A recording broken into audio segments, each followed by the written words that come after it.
Good evening, viewers. Welcome to the 9th season of the PAM Public Design Lecture Series. I'm Dexter Cole, convener for this season, and I will be introducing our speaker today, architect Azim A. Aziz of Azza Architects. Azza graduated from Louisiana State University in 1987. He started work with Jurubina Bertiga under Datuk Baharudin Qasim for 5 years and obtained his land practicing license in 1992. He immediately started Azza Architects as a sole proprietor, and in 1994, Zulkaisa Hamidin, a prolific architect, joined to start Azza Architects in Berhad, a body corporate. Next year, 2022, Azza will be 30 years old. Azim and his firm's design philosophy emphasizes on client requirements and user experience above the position of any particular design style to produce a structure that leaves a lasting impression to the users. Apart from architecture, Azim has written several books on architecture and has documented more than 25 years of Azza's work. As an avid architect and writer, he will be producing several other books in the near future. He has produced about 10 books and writing so far. Azim is also interested in setting up an architectural research center, as he feels that the profession lacks its own information and data that can be readily be used to understand the direction of the profession. Apart from designing modern architectural structures, Azim has an interest in architectural conservation. He has conserved and preserved several traditional buildings. Today, architect Azim will be sharing with us his story about the 2 awards he has won in the Baku International Architectural Award 2021. For the first award, for Best Publication in the Field of Architecture, Azim won 2nd prize for the book entitled Masjid, Selected Mosques and Musollas in Malaysia. Architects are in a very unique position as he or she are able to create and at the same time communicate without uttering a word to the general public or its users. For many years, since he first started writing, Azim has had an interest in writing and more so documenting architectural works. He feels it is very important for architects to be involved in documenting their ideas for future generations to learn or marvel. It is also an avenue to communicate ideas and learning process. He opines that as one gets older, one can always reminisce one's past works done in one's early career. Current technology and software have also made it easier to publish works or writings. As for the other award, Best Non-Realized Project, Azim won 3rd prize for Merdeka Mosque, Kuala Lumpur, Malaysia. Unfortunately, not all design works that we architects do get built. Many of it are some of our best works, and because of other reasons, the design failed to be selected and built. Other architects may have many better works or connections. However, one should not despair, although at times the experience may be painful as our designs were not chosen. There may be other times that our works will be selected. So may I please now welcome Architect Azim to present Masjid, Selected Mosques and Musollas in Malaysia, and Merdeka Mosque, Kuala Lumpur, Malaysia. Over to you, Azim. Thank you very much, Dexter. Can you hear me? Yes, loud and clear. Well, thank you for inviting, and I'd like to share some of the works that we've been doing for the books, not our previous projects, but the books that we've been doing in the past, and also to explain that the award that we just received a couple months ago, and it is actually from international body from Baku. Baku is in Azerbaijan, and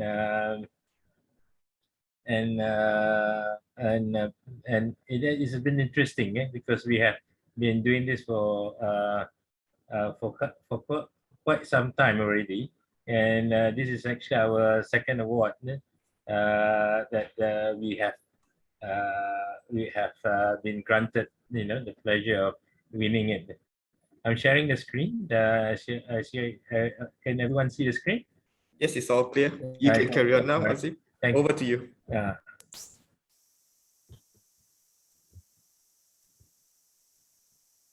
Okay, I'll try to move this. Okay.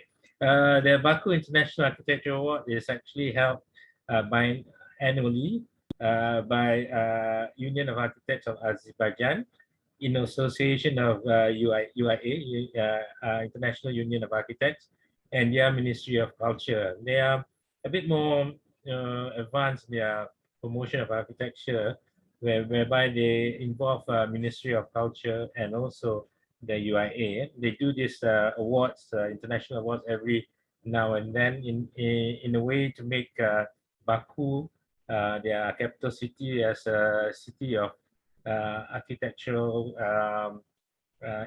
marvel or interest, center of architectural learning and also buildings that they've been built. As you, not many people are very familiar with Azerbaijan. They are formerly a country that is under the Soviet Union, and it's as you can see on the screen, Baku is actually near the coast towards the Caspian Sea. If you are an F1 enthusiast, you probably have seen their race, the street race in Baku every now and then. I'm not sure whether they have it this year, but they are one of the places where the F1 is used to race their Formula cars. As for the awards, there are 7 categories, and we try to enter some of it, not all of it. And for category A is public architecture, best implemented. Category B is for residential architecture, and category C, best implemented interiors. And we got this best non-realized project, which we thought that why not we try some of our best non-realized buildings that we've done for the awards. So that's where we won the prize for in the third or bronze award. Best implemented project in field of landscape architecture. Best project undertaken in field of rehabilitation and reconstruction of historical buildings, which is more on conservation. And also G, which is best publication in field of architecture. A lot of people do not write about architecture these days. So I thought, to bring back the spirit of designing and also writing about your design is also very important. As Dexter was saying, in my opening remarks, is that we architects, we have the opportunity to communicate through our writings or even through our buildings what we are, what our ideas are, and how we presented it to the public view, and the interpretation of people reading or also viewing our buildings. So this is a book. I'll show you this is the cover of the book, front and back, that we did. It's about 700 pages long. And actually what it motivated us to do this book is because one, as we were doing a few mosques at that particular time, and we found that we in our historical writings, or even not only architects, but others, historical writers, or in buildings of religious buildings, we fail to document our works. And some of these works are either demolished or renovated, and most of them are not done nicely, in that sense that the pictures that they're taken are sometimes snapshots, I call it. Nowadays, you can take pictures from your iPhone, and that pictures might not be composed nicely for publication. So that's my effort in trying to interest architecture through photography, as I was at one time very interested in photography in terms of taking pictures, not only buildings, but the objects or landscape or sceneries. But that was when I was young. Now becoming a photographer takes a lot of time, and you have to sit in one place for many hours. So that's something that I wasn't prepared to do. So in this book, we try to document the mosque, the earliest existing mosque, which is the Kampung Laut, and try to spread it out throughout the years until 2015 when we um, completed selecting the mosque. We try to spread it out throughout Malaysia so that we can balance out in terms of the influence of Islamic architecture and vernacular architecture through the years. Because the earliest one that is documented is in the 1600s, and the latest one is in that time was 2015. It took us 2 years to compile all this, and many of it we have to take. I have to ask or employ a photographer, up and coming young photographer, to take pictures for us. And at the same time, we spent time to redraw the plans. One thing about we as architects, we not only that we like to look at photographs, at the same time we always try to find how the spaces are put together. That's one thing that sometimes in other publication about buildings they don't include, not done by architects or people in the field, that they to include the building, the floor plans or the elevation or the perspectives, or whatever you have that you can communicate. And so this is very important because over time it's going to be lost, and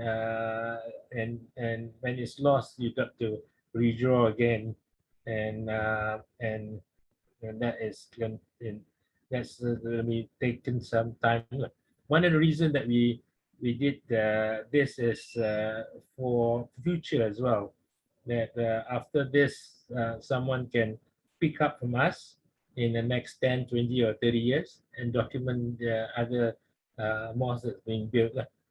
We estimated every year there'll be about 20 to 30 mosques being built, not including suraus in the or smaller masjids that is being built in Malaysia. Some of them are changing their styles,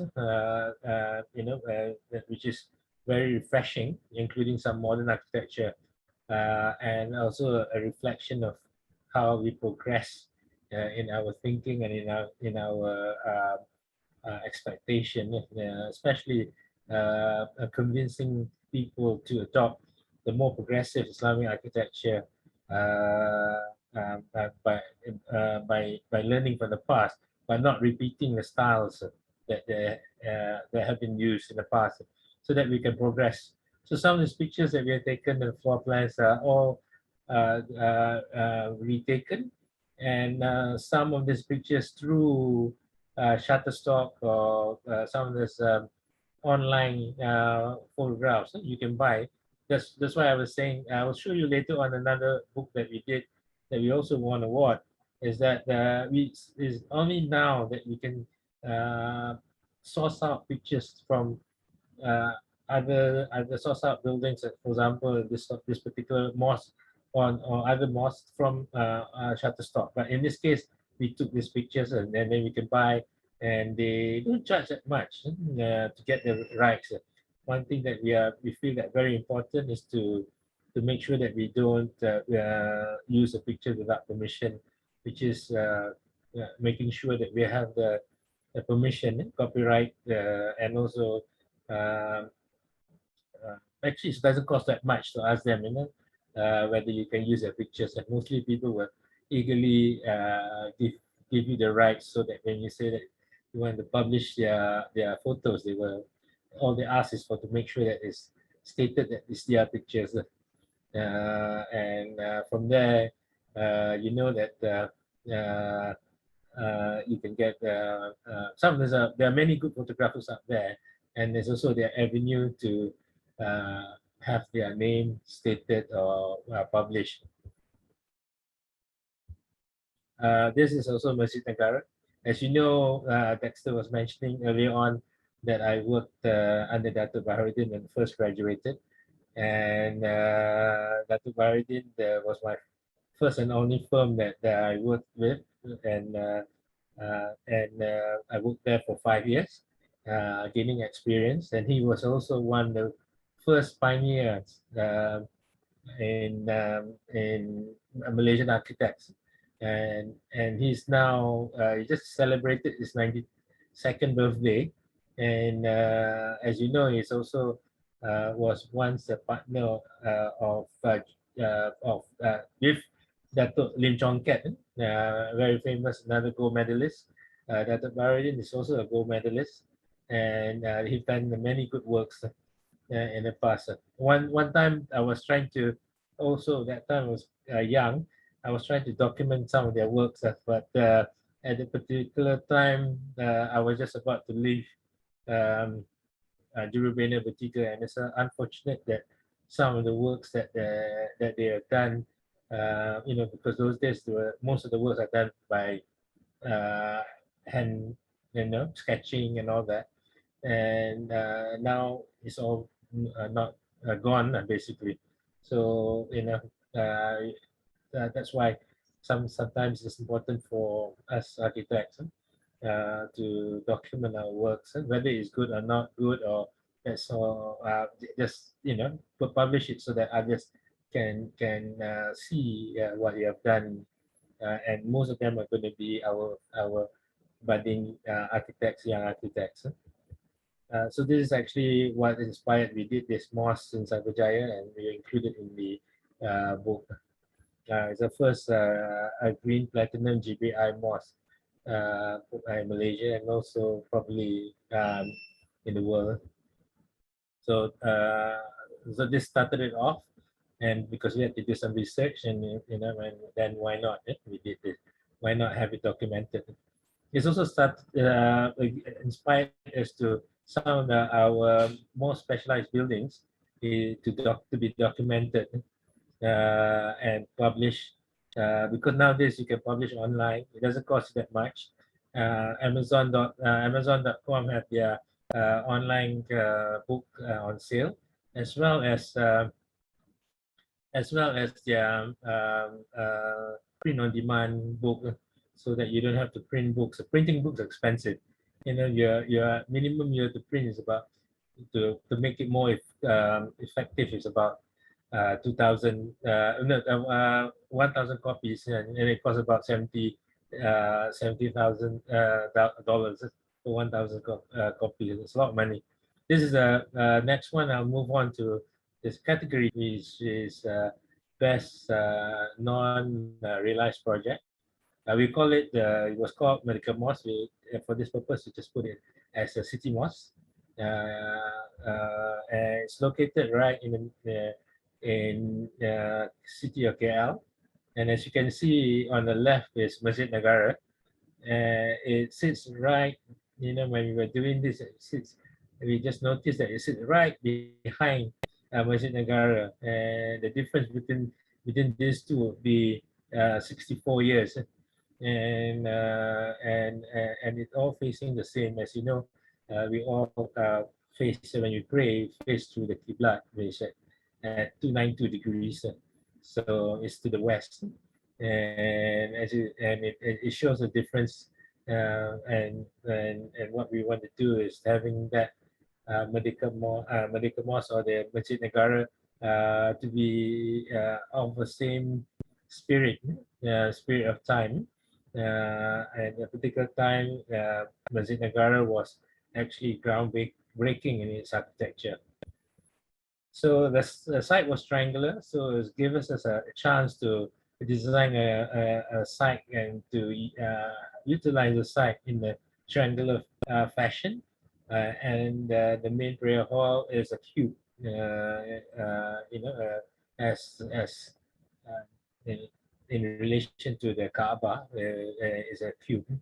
Here is the look from the plaza, and the plaza is facing the main entrance, and we are using screening for our breathe, more permeable because we live in this hot and humid country, and to have natural ventilation and cooling, we use screen to prevent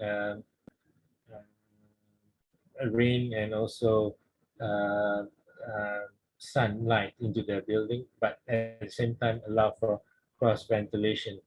And for lighting, natural lighting for main prayer hall, we used this before in Sabijaya. Mosque is using a glass dome, a triple glazed glass dome, which allows uh, light to come in, but at the same time, it doesn't have heat gain that will cause the area below it to be heated up. The concept of the mosque is also elevated. So when you look at this diagram, you can see it actually follows what Masjid Negara is. As someone knows, the design of Masjid Negara is actually inspired by the Kampung House. As you know, the Kampung House is always elevated. The main area is always elevated. So here we are trying to do the same thing and have it elevated simply because it allows a better ventilation and also separate the noise and the dust and the busyness of the streets around it, so that you can pray in a relatively peaceful environment, and also allows for being able to be at a higher level from the ground and experience that level of being something of importance. This is a night view. As you see behind it is a minaret, and the minaret is 99 meters high, which is a bit high, which is about 300 over feet. And simply because when you describe Allah or God, there are 99 names. So what we did was the height to be 99.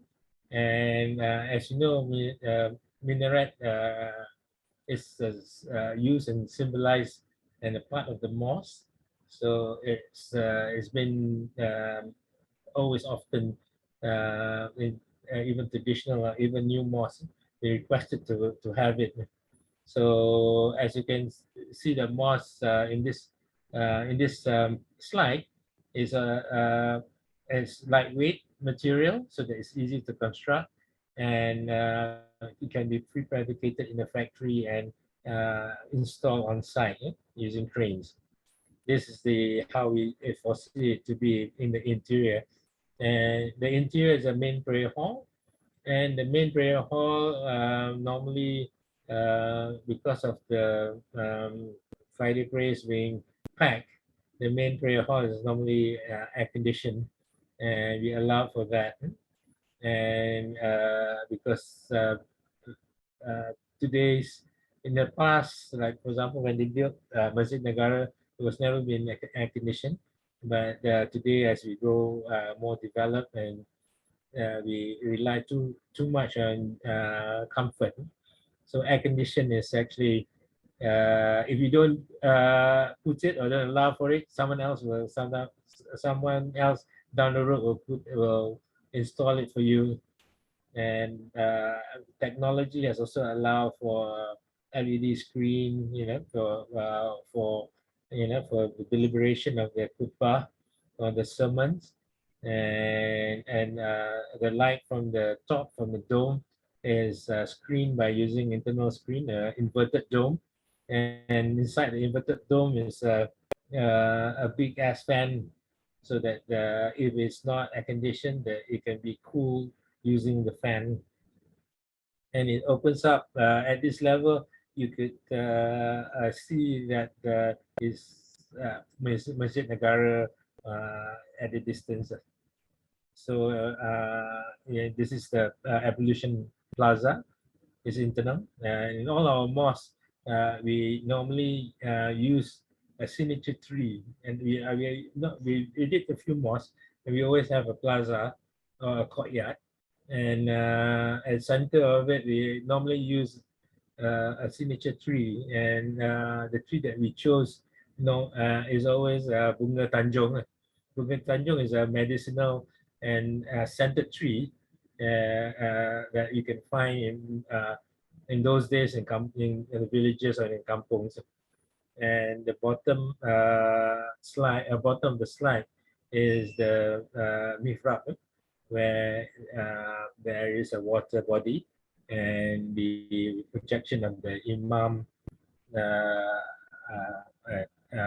float. I mean, not floating, with leading prayers with water surrounding it. Couple years back, 2 years back, before this, we actually won another book of the same Baku International Award. And this is for best publication in field architecture, and this is Islamic world, and this is more of an international, and we got it about 2017, the award.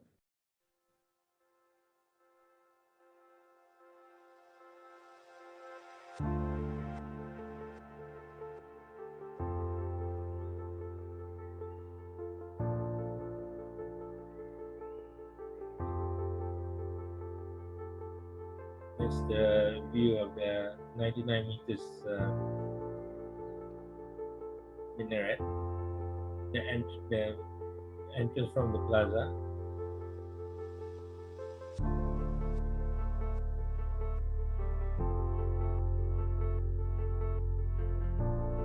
It's the courtyard with the Bunga Tanjung and the ablution pool. This is the ground floor where the minaret starts. Use of lift from the lower floor to above the mezzanine. This is where the imam sits and surrounded by water, leading the prayers.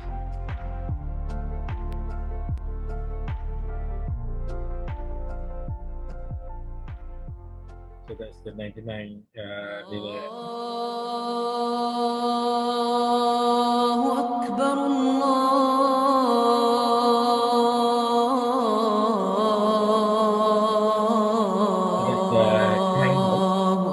It's actually made up of 99 cubes.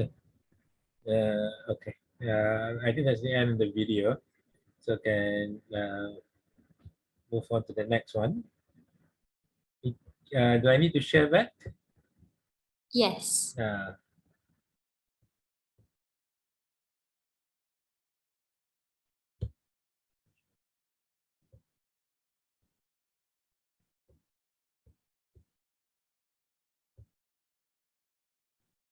This is going back to the World Mosque. I call it the World Mosque, which we won.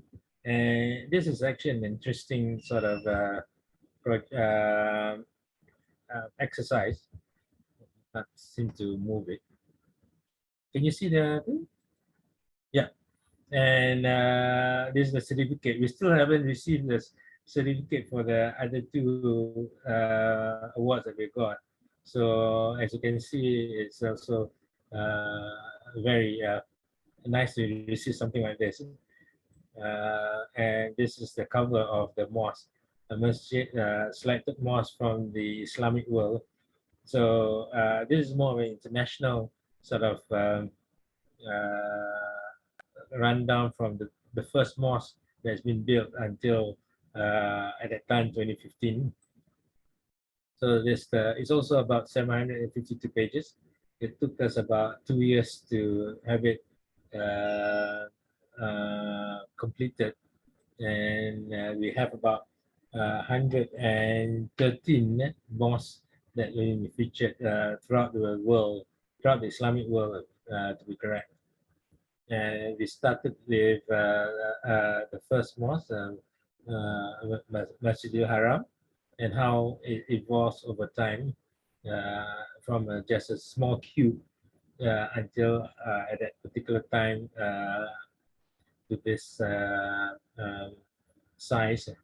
And one thing good about us architects is that we can, if we have resources to do the 3D drawings as well to show the how it evolved through time. So there's a lot more in the book, and this is not it. Not all the images or pages have been shown here. So it shows in time how the mosque changes, and this was a image that we actually sourced out and bought it from Getty, and I think this is a example of how pictures can frame the time from 2015 to 2021. A lot has been going on, although some of it has stopped. But we can see that this particular time, this is the one of the highest and tallest building in the world, and documented with its surroundings. A lot has changed around this area, and if you don't document it, and then you lose some of the historical narrative of what has been going on. Some of the earlier mosques, Umayyad mosques, in Damascus, and this what we did was we didn't go to Damascus, but we can buy some drawing, find some of the photos online, and I'm not sure what is the condition of it now because of the war in Syria, and I know that some parts of it has been affected by the bombings and by the war. Uh, some of the works that we did, we also included some of the works that we did in design that we did for into the book as examples. And this is the project that we did a few years back. There was a mosque competition. Magma stands for Malaysian Association of Chinese Muslims.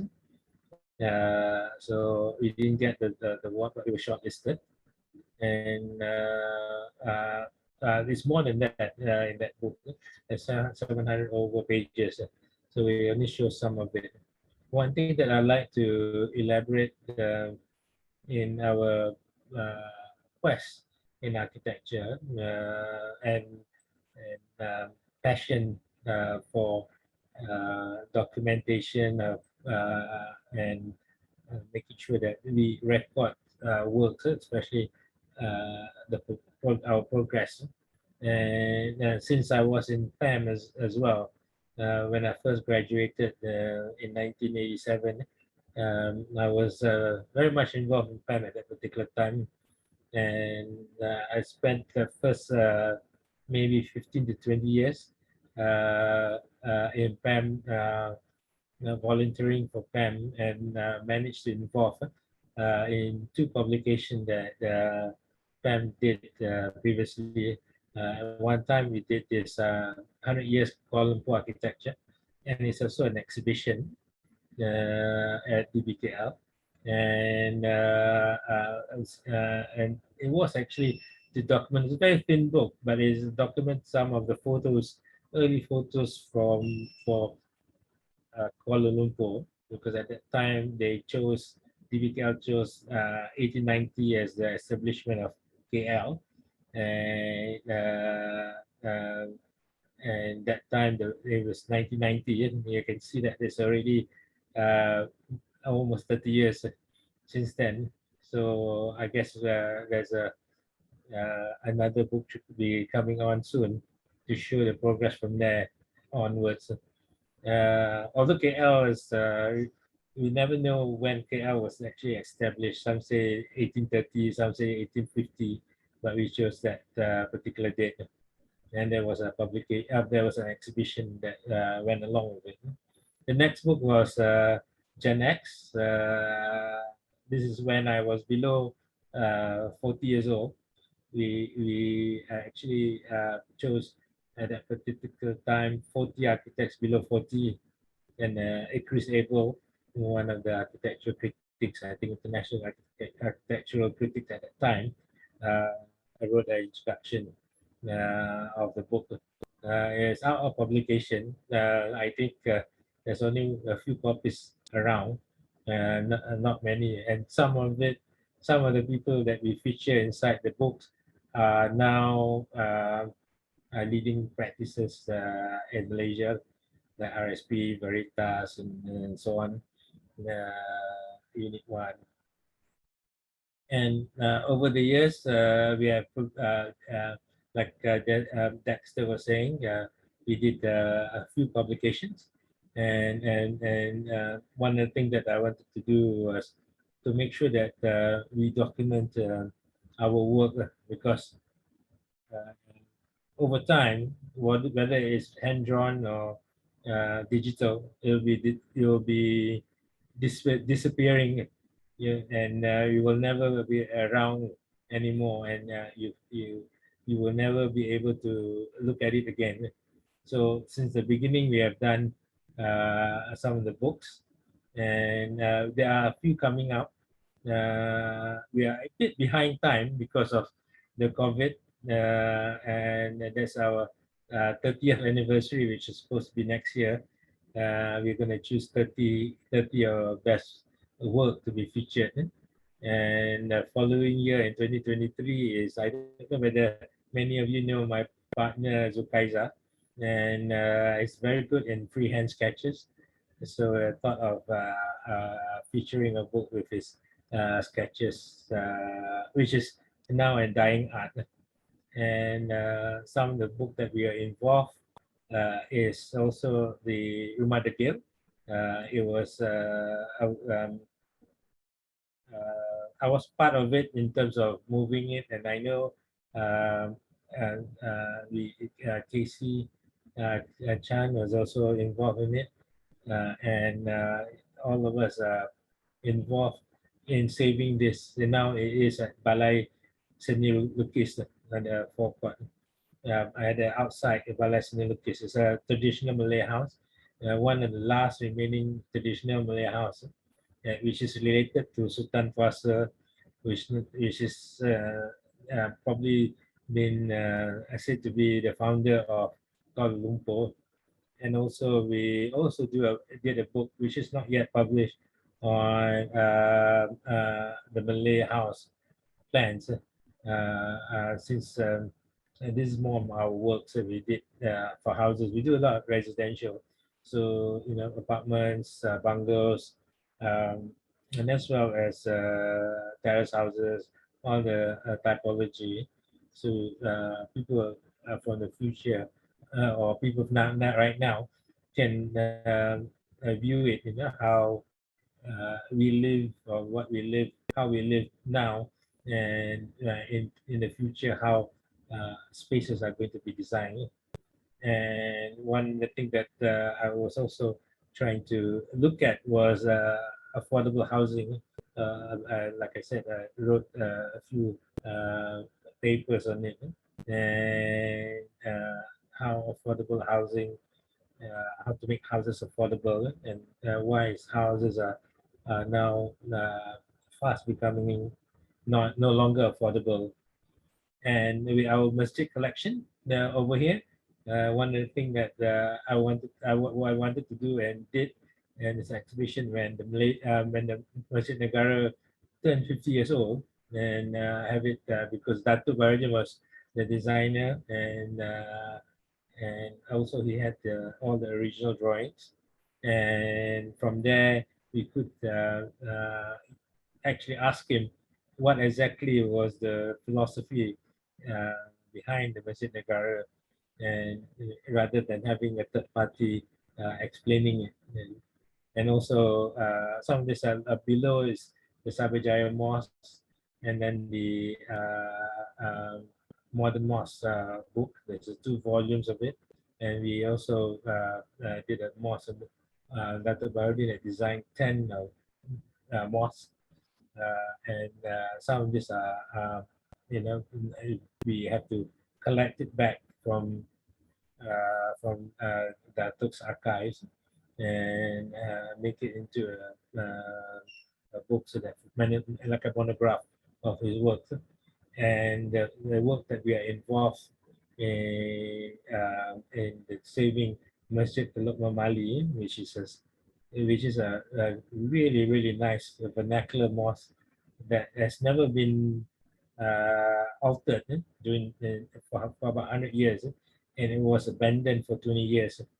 And we had to, what we did was uh, got all the permission to move it and got a piece of land somewhere in Ipoh and conserve it.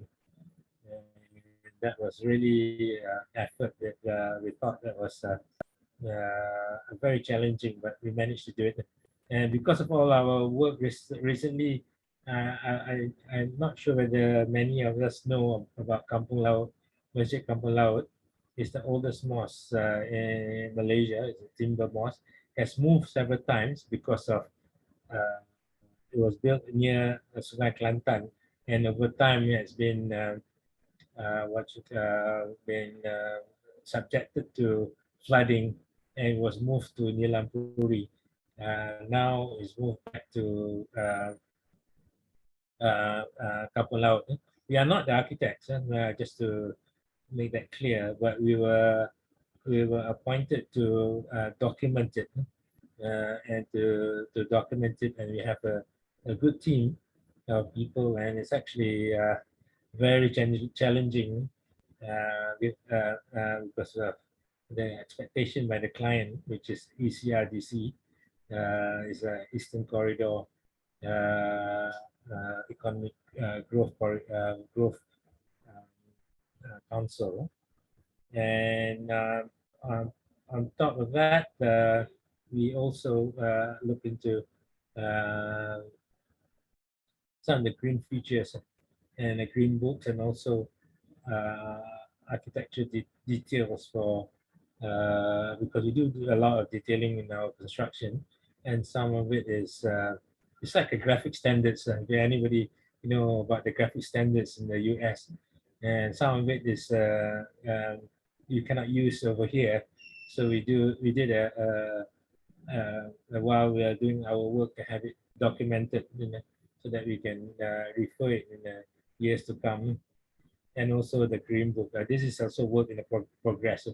Now attempt to try this.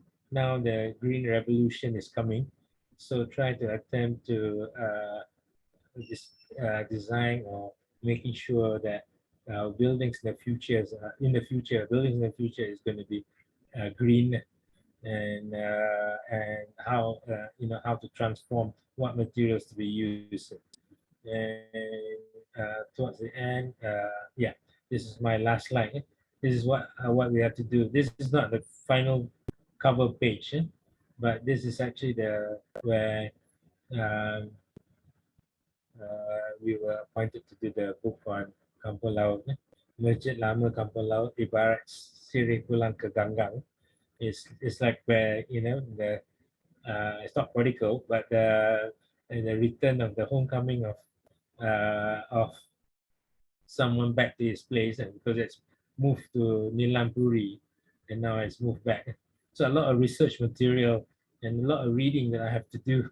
And as a result of a lot of reading, I think I one of the most I states that I know most of is his theory is Kelantan and his involvement with the different with Thai and the different states and Champa, and all this are recorded and kind of find out what has happened in our history, in our 1,000-year history from the beginning of the century to the first century to now.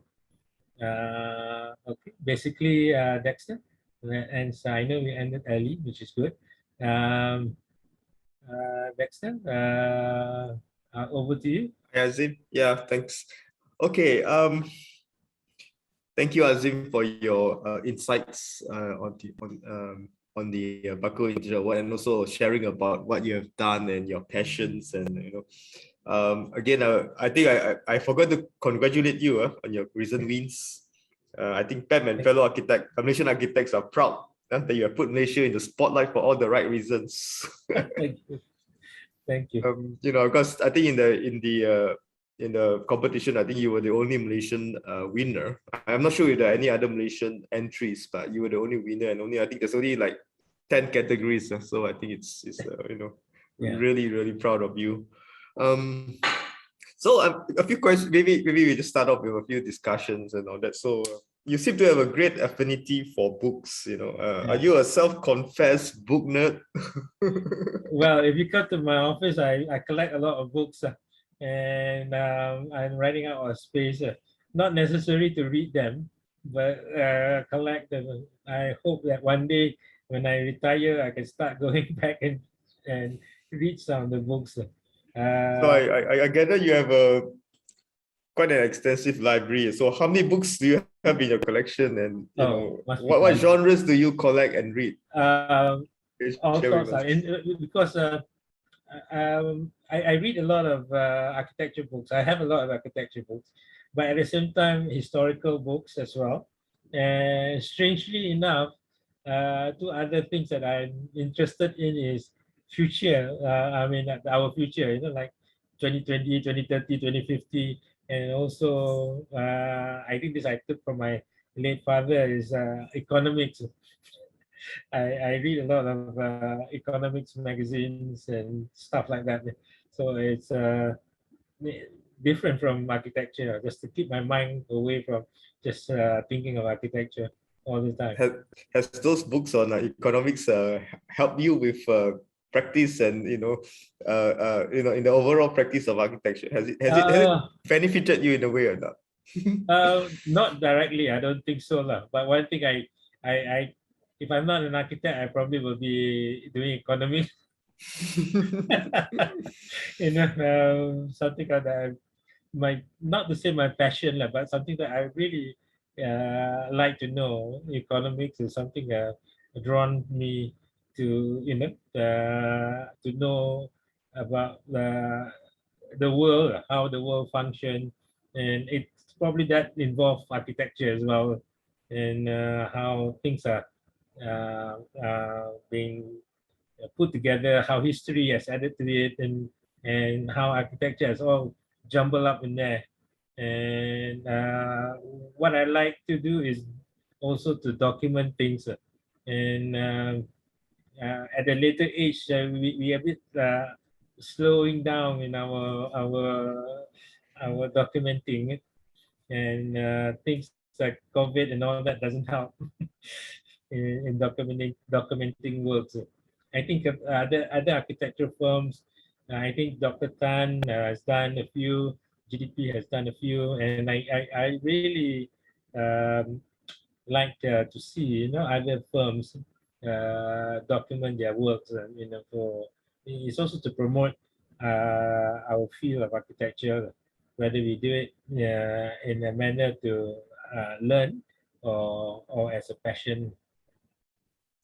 Picking up from you mentioning about the books on economics, which you got from your father and all that. So you grew up in an environment which was not very architectural based, and so what put you through, or what made you want to go into architecture then?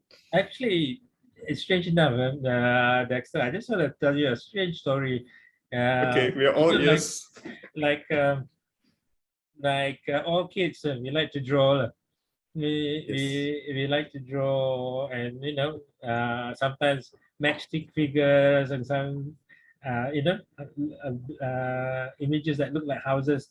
And my dad, I wasn't really that good of a drawer or in drawings, but my dad was said, you become an architect. I know one architect, Dato' Baharudin. When you finish school, university, I'll ask him to hire you. And strange enough, I think about 15 years later, I was at his door. I never met Dato' Baharudin before.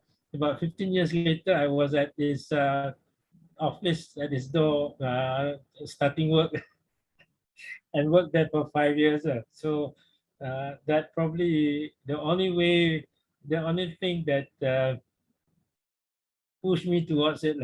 And architecture was something that has been in my mind all the time. Strangely enough, he didn't ask me to become an economist like his. Strangely enough, because he was good in that field. Yeah. I see. Okay. So tell us, how do you find time to write so prolifically? You know, from my experience as a editor-in-chief for AM, there's quite a lot of work to do, to put up a Oh yeah, publication and get it printed. So how do you find the time? Do you have a team to assist you in your office, we have or do you have a one. publication team? We have a graphic section, very small graphic section, and we have one person previously who does a bit of research on a contract basis, and sometimes the writing or the reading or the proofreading I do late at night. Sometimes I have to tell you that it is um, you lose sleep over it, not because you're in the daytime you are doing something else.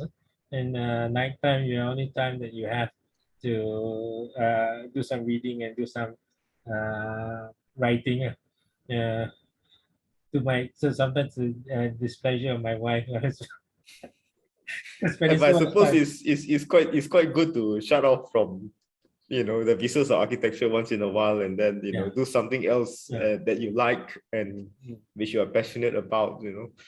That then you it's like I think I also feel that if you overemphasize on architecture, I think you go bonkers. You need to just yeah. do something else that's Architecture is sometimes you're right. You need a time out because it's very challenging profession, and you have a lot of things in your mind. Sometimes taking time off and doing reading or taking photographs or that keep your mind off. Yeah, one of the things that I like to see, not that I am an avid photographer nowadays, is good photography. I'm always amazed, especially photographers, and sometimes I have to, um, because we are in this field and tell photographers who are doing architecture photography, how we architects expect the photography has to become rather than they take the pictures and to not to our liking lah. I wouldn't say standard lah, because the standard is very subjective. but So how much freedom of artistic license do you give to those photographers that you engage or commission? Do you give them a free hand, or are you there the whole day to behind the I'll give lens? them a free end because they have time and the eye, but the how the angle or distortion or they allow them. Sometimes I don't like looking at distorted pictures. Sometimes a photographer likes to have distorted pictures, and to them is to enhance the building, and to me is like we don't see that building like that. So yeah, when Milema look at it, they think that the building is distorted. So it's not. So you So have a bit of ground rules lah, a bit but of the ground rest truth, the rest up to you, is it? but architecture in the field of photography, what makes a building is lighting. The other thing you have to get a right day. Sometimes I like blue sky, and sometimes those days when I take photos for my own, if there's no blue sky, I have to pack out and go home because you don't have the shade and shadow contrast.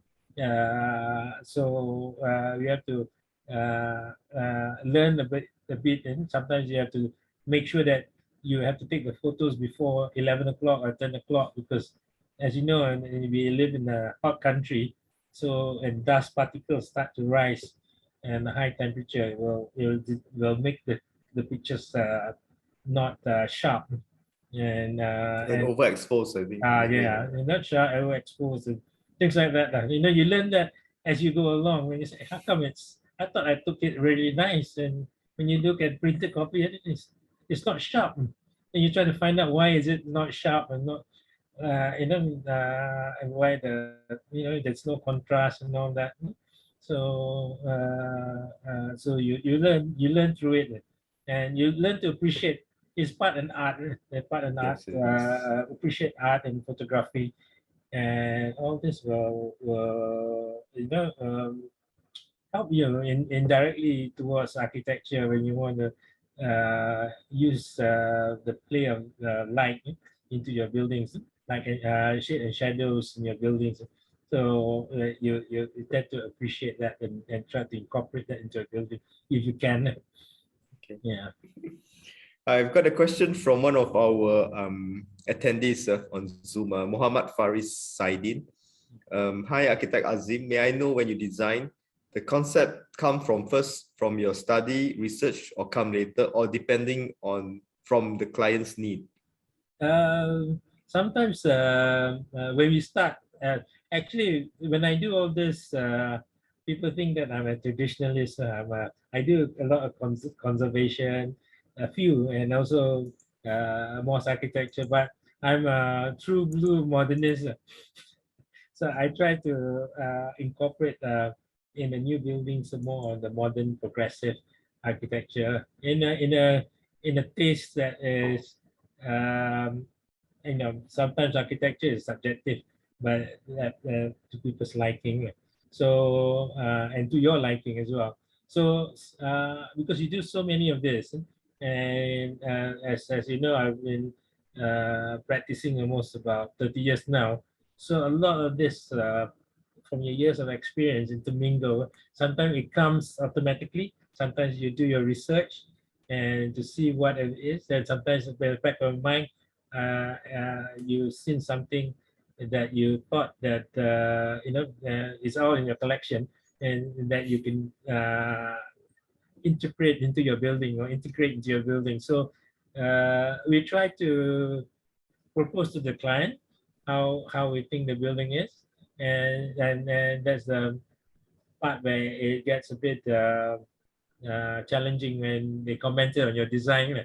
And you have to have a very a thick skin, or you can accept there are some you don't agree, some you agree, and then you have to have that dialogue with them, and that dialogue is very important sometimes to, in a way, to try to get as much as your way, and rather than they imposing something onto you which you do not like. That is something that over the years that we have uh, try to do. A lot of this also, the only way where you can free yourself in your thinking is to enter competition. We do most of the time competition when they come out. Not always we win. Yeah, true. Sometimes It's about trying, and I think everyone likes to. I yeah. think it's one of the few avenues for you to do something without the client telling you what to do, and Yeah. to bring it to fruition, right or wrong, rightly or wrongly. I think, But you know. it's sometimes it's painful when you don't win. But they say you win some, you lose some, right? Yeah. When But you don't get what is your favorite? Uh, what would be your favorite project? I oh mean, um what uh favorite type of project we would like to undertake, in a sense? we like to do I like to do, but we do quite a few as well, is master planning. Master planning involve all sorts of buildings. You got big, small, and gives you from a bigger scale to one that is on a micro scale, which is a particular building. So you get the chance of orientate your building, yeah, and also uh, uh, design in such a way that the master plan works. We did a few master plans in early days that we managed to be adopted by the client, and that has helped us. So, like us, we do quite a bit uh, um, works in all sorts of category, like But if you ask me that question, is that it is like a specialized building, specialized setting, like university setting, and just allow us to. We did a few universities layout, and one or two got built, and that is the pleasure, because it reminds you that those days when you are in the university and you curse or you enjoy the particular building, or how why did you do this sort of buildings, or what do they cover the walkway, or so make my life easier. So and to enhance a particular building in the campus is also something that allows you that opportunity, if your client is willing to listen to you. Most times, because it's such a big project you never see, they missed out. They say, "Oh, okay, that's right. You got the building in your scheme. Okay, fine. So that gets through." Yeah. So I see that then, other than master planning and Ulysses, mosques will be your next. Yeah. I see you have a great passion on mosque architecture, and that you have actually, I've seen that you have eschewed the Middle Eastern influences for a very modern and even futuristic archetype. What are your thoughts on this? And how do you see yourself? What are your thoughts on the prevalence of a borrowed Middle Eastern influence, and how do you see yourself in the contribution and making of a truly Malaysian mosque architecture? When we were doing some research on mosque architecture, that is in history, in the timeline of Malaysian history of mosque architecture. In the beginning, all the mosques were probably influenced by the Sumatran vernacular mosque, and also during the colonial period when all the mosques are designed by probably Mat Saleh, the Kubaks and the one that you see in Masjid Jami, Masjid Balkangsa, and Ubudiyah. And when the Merdeka came in 57, the first 10 years was actually very interesting because we were trying very much to untangle ourselves from the colonialism architecture. So we were forced to design in such a manner that is different from what has done previously by the colonial masters. But when it comes to 80s, in 1980s, and it was a 30-year span where we wanted the people, expectation, and the Muslim population expect to see that mosque, maybe because they travel, they like to see the mosque like from different parts of the world, Islamic world, like in the Middle Eastern countries. So that influence has gone for 30 years. So you see some of these overscale buildings and out of place sometimes, I say, buildings in the mosque architecture. Then now 30 years later, in say in the beginning of the mid 2000, we have this opportunity to either repeat the 30 years again, because we have done every single move architecture, every single from Iran, from Iraq, from Saudi Arabia. Yes, Iran, Saudi Arabia, from Turkey, you can find it in Malaysia. Yeah. So we have done that. So okay, now there's the opportunity. What are we going to do? Because as I said, there is about probably 30 or 40 mosques being built every year, of different sizes. And you have probably 1,000, probably 2,000, 3,000, 10,000 mosque capacity. And what are you going to do? Interpret? Are you because there's always a dialogue and expectation, and you have to tell them that no, you have to try something new. We have done this before, and it doesn't work that well. You have to do something that it works from experience. Experience. That is only one particular. I know doing so has linked me to mosque architecture, but I'm not all about mosque architecture. I'm trying to, or Islamic architecture. I'm trying to, try to move towards, because we do quite a bit of other things as well. That not too bad, I would say, but never got to be told, or mentioned it.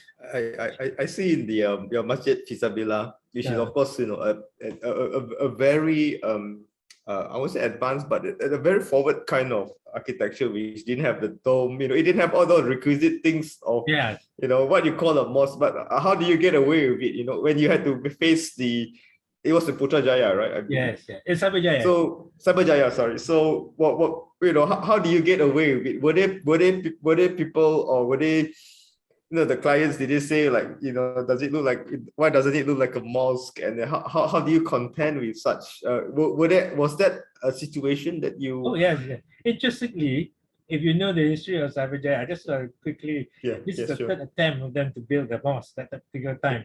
The first two attempts failed.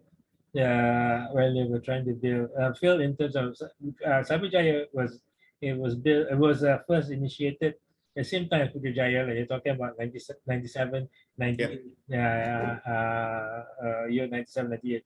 So until the year 2013, they don't have a mosque big enough for Friday prayers. So they have to use small other masjids or surau to turn into a mosque. And then we came in, and at that time there was a young managing partner by name, now is Datuk Faris from Orange Beam. He was the managing director of Cyberview, who was tasked to do this this mosque, and he has to. First, we didn't have the land, and secondly, they say, please give me something design that reflects Cyberjaya, because Cyberjaya is known to be, supposed to be the Silicon Valley, or the, all the things that to do with internet or all those. So it has to be something that can reflect that in in uh, in in the religion, so that it doesn't look like as if it is somewhere we regressing back to the earlier days. So, but we have to do several levels. We got over the people, which is the people or the users. We got that level. Then we have to go to the client level, and then we have to go to the ministry or finance level, and then to have it because commenting, and then the final is the Sultan of Selangor. We have to do a presentation because it's now turned into a royal mosque. So he was very, very much, not say impressed, very much taken by the direction that we went into. He made some suggestion, but we tried to modernize what he asked, and rather than to make it more a direct interpretation of what originally people would think of a arch, for example, a minaret, or a dome or Or something. dome? Yeah.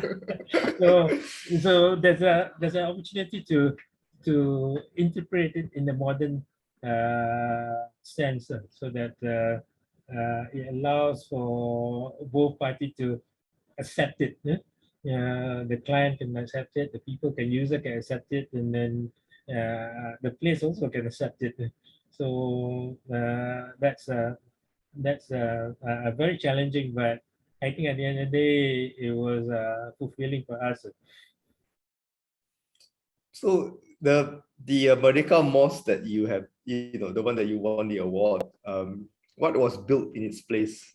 Now I haven't, I'm not, so I'm not sure because it's not been built yet, right? yeah, but and sometimes you just want to move on. I mean, it Because looks like I mentioned that it was probably one of the better designs, and it's painful not to even got. We were shortlisted and wasn't gotten, and then just move on. Sometimes maybe you have to. now that you have won that in the Baku Architecture Awards, maybe someone might take notice and want to get it built, right? So crossing Yeah. fingers, right? Yeah, but sometimes you have to learn to, I feel we got to take like you said, that they're good and bad. You win that some and you lose some. You lose some, right? Yeah, and sometimes you lose a lot more than you win. Uh, Oh, so we have to move on, and sometimes it's a good profession, and I hope the profession can still survive as it was previously and have the greater respect still. As you know, times are changing, and we are not as respected as we were in the beginning of the years. And our work has been sometimes tarnished by other people's expectation. And so what are your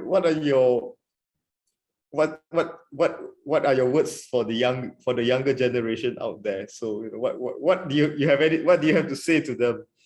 well, one thing, Trying to defend our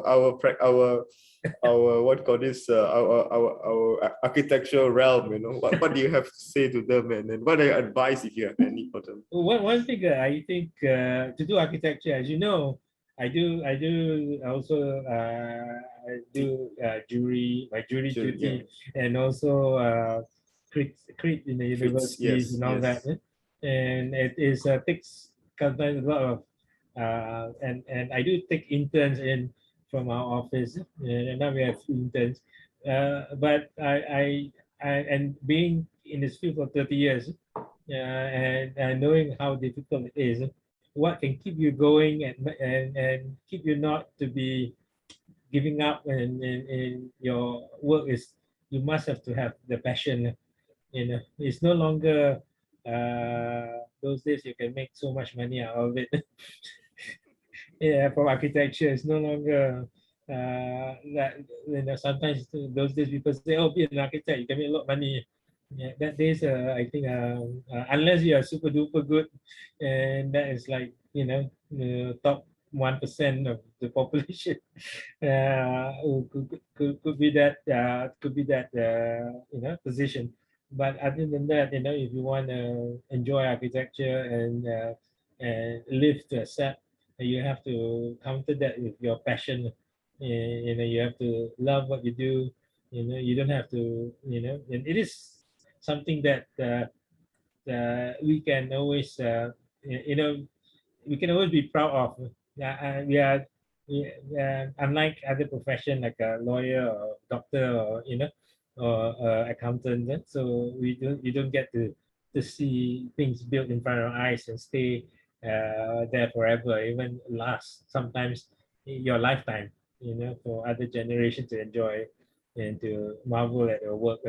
So that is something that all up and coming architects. If you are passionate and you do your work well, you'll be recognized, and then through recognition, you'll probably be able to make a decent living out of it, and at the same time enjoy your work.